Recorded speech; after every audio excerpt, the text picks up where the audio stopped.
and welcome to Tile Mini Reads, Reviews, Discusses, Monologues about everything and anything, and that's on period. Period, period. Obviously, we're a little overhyped today. Okay, so today I want to do a fan favorite, which is recently finished and currently watching. I just recently finished The Prisoner of Beauty. This is on Rakuten Viki. It's not on Netflix, but this is a C-drama. I think maybe 36 episodes, so it's not so much. Maybe 36 or 32. I'll put up the number. And we follow Xiao Chao and, or let me just say Man, and Wei Xiao or Zhong, which are, these characters are played by Song Zorar and Liu Yuning. So Song Zorar, she had some issues with her taxes, and a lot of her shows were kind of not shelved, were kind of delayed. So this is like her first, like maybe the first set of movies or TV shows where she's back and back for good. So yay, because I think she's very, very phenomenal. I remember watching her in The Bond as Sime, like one of the sisters, and and she's so beautiful. So Prisoner of Beauty is not, it doesn't take itself too seriously. What I mean by that is just it's a story based on a certain premise, which is the fact that the Chow family and the Wei family had a agreement. They were like allies, and then the Wei family got attacked by a different family, and the Chow family was supposed to come and support or rescue the Wei family, but they did not, and so the Wei family got slaughtered, utterly defeated. But one person was left, which is the younger child, which is Zhong. And so Zhong lost his grandfather, his father, and his brother in one night. So basically there's this like strong hatred for any of the Chow family, and Zhong like goal in life is to kill them all and also kill the people who killed his family. So pretty much he's pretty young when this happens, probably less than 10 years old. So he experiences the whole thing, and has to literally fight to the top to become the strongest in his clan and to take over this mantle of revenge. Like, I am gonna kill everybody in this Chow family and the other family. I forgot their name. So when we start in the show, the Chow family is realizing that Zhong has defeated the other family, and they are kind of like the next target. So they quickly, in like light of self-preservation, they're like, hey, marry one of our daughters so that way our family can be united in together as one, and maybe forget or forgive the errors of the past. Which Zhong is like, hell no, like the Weis are bad people. I mean, the Shao people, the Chow family is bad. I'm gonna kill them all. And he kind of fights against the marriage, and she kind of goes through some very like sad things, which I'm like, this is kind of like sins of the grandfather, resting on the children, because this literally has nothing to do with Chow, with my man or Zhong, but they are forced to try to bridge the gap born of hate and just regret. So my man is shown to be someone that's pretty smart. She's strategic, but what I liked about her was the fact that, as much as the story kept trying to show us that she was really smart, it also showed us that she was human and she could make mistakes. I think that was brilliantly done, because in most of the stories that we watch, the female lead is supposed to be like the smartest of the smartest, and then boom, she becomes dumb for no reason. But I think my man's character was consistent throughout the whole show, where she was human, and there were times when she was really brilliant and she had a stroke of genius, but there were other times where she just was like genuinely stumped and like, oh my god, like, how do I solve this issue? Another thing that I would say is Zhong was very mean to her, because again, he literally ate and slept and drank on kill my enemy's revenge soup his whole life. So it's really hard to change someone that has been programmed to think one thing all his life. But I think it's done in a splendid way because you see him start to change and start to notice that Man is actually a very smart person. She's worthy of being loved and loved in the right way. And he strives to, you know, redeem himself and be a better husband to her. I do have to mention my man's cousin and her husband. Oh, they annoyed me to Antarctica and back. They were so useless and annoying. The whole story, I disliked everything about them. I'm not gonna say too much, but if you've watched The Prisoner of Beauty, you know who I'm talking about. Her cousin was trash. Her cousin's husband was also trash. Again, I understand what happened to them and why they were, but I just think like they were just. I get it. No, like I know, I understand, and I can see why her cousin will behave the way she did. But at the end of the day, my man is someone that has gone through hoops, so many hoops for you, or done so many things for you. Like I just it was just so sad. And to think that man would never do what her own father did to her, that just shows you that family is not only, you know, blood. Like there's people that don't have the same blood but will go harder than even your family members would. So I mean, it was a good show. I definitely enjoyed it, and I made it without buying like Express on any other channel. So yay! So yeah, that was something I just recently finished watching. Okay, so I am now on. So let's talk about what I am currently watching, which is so surprising, guys. I have to say, but I started watching Our Unwritten Soul on Netflix, and oh my god, it has been so. I think I kind of started losing hope on Korean shows because they've just brought out such weird shows. There was like this Tastefully Yours show that came out.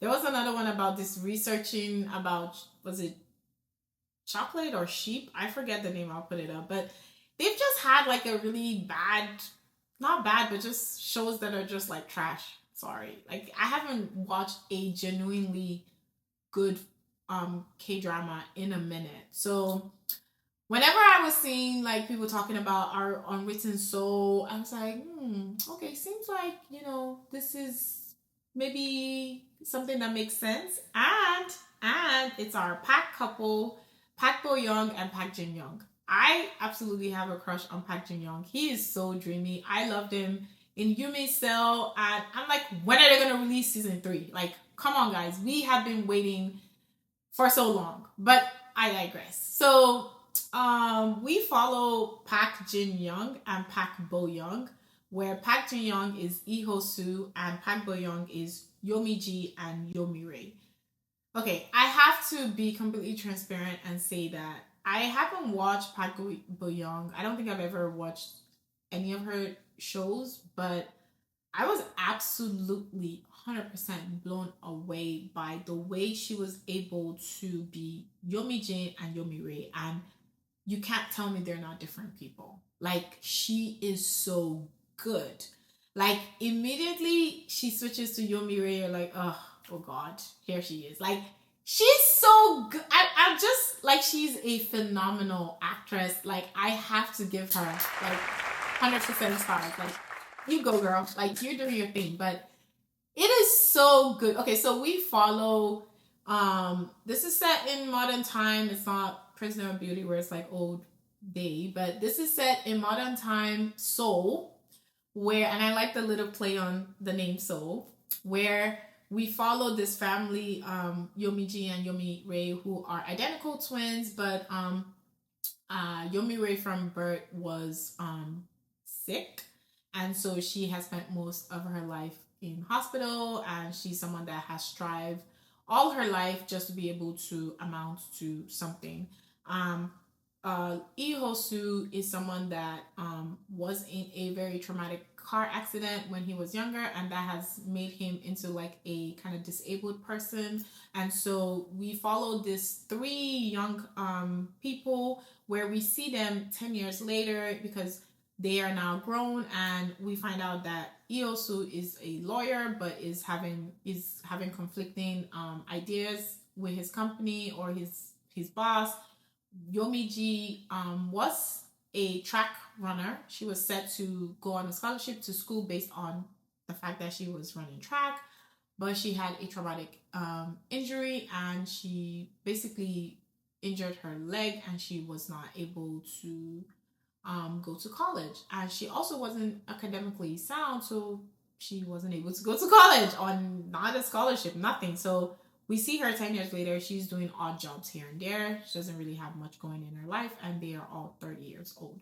And Yumire is the one that seems the most sad, but apparently not, because she has a good job. And if you familiar with Korean culture, getting a good job is really hard, and it's like a permanent assignment. Like if you get a job, you're basically guaranteed to be there for a very long time. But obviously there's bullying in the workplace, which I just don't know why people would do that, but it's a thing everywhere, not just Korea. There's workplace bullying, it's pretty much. So you find out that Yumire is going through bullying, and she is thinking of ending her life. So very heavy themes for young people. I'm 30 something plus, and guys, you guys, they've been going through it from when they were younger, because they all had this traumatic setup from when they were younger, and you see them in their 30s still going through the effects of lingering trauma that was not resolved, and just life be lifing. Like, it's just so heavy, the burden that these kids have to carry. So it's an ongoing show. It's not finished yet, but I just really felt compelled to do a quick review, because I am definitely loving it. I would definitely recommend this. This is top notch, best Korean show I've watched so far this year. I don't think this year has been for Korean TV shows, so let's not even go there. But maybe there have been some. I can remember some.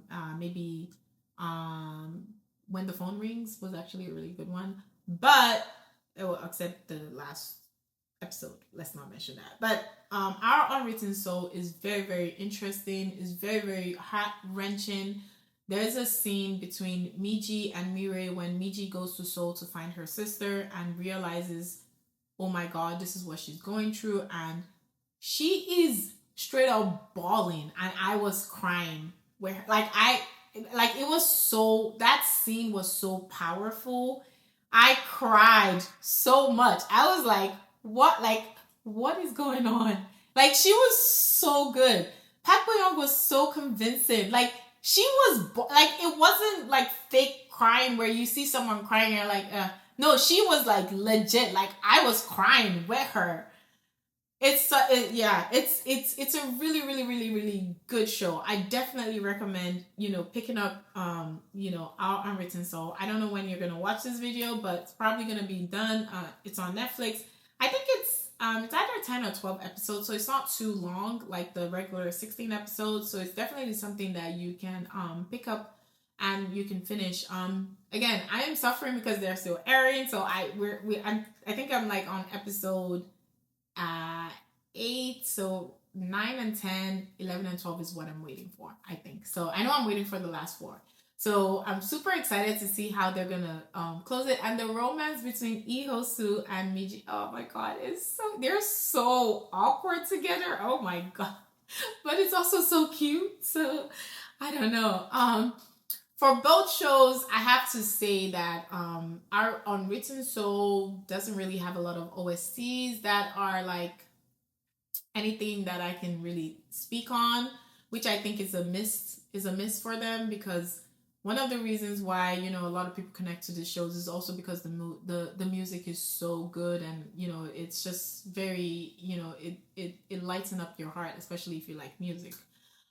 For Prisoner of Beauty, I do have to mention one thing is, if you watch a lot of Chinese shows, Liu Yuning, he is a fantastic musician. Like, any show, any popular show that you have watched that's a C-drama, he probably sang one of the OSTs. Like, he is phenomenal. His voice is amazing. I think I knew him first as a musician, and now he's venturing out into shows.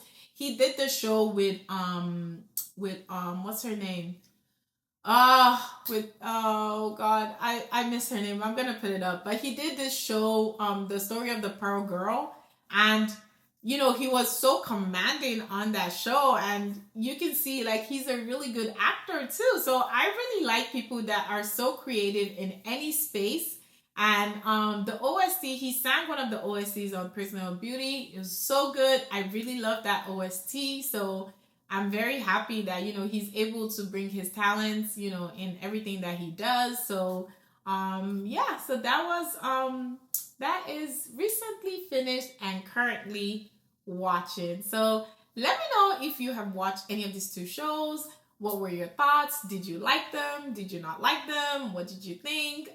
Please like, share, comment, subscribe below. And thank you for watching. And I'll see you guys in my next video. Bye.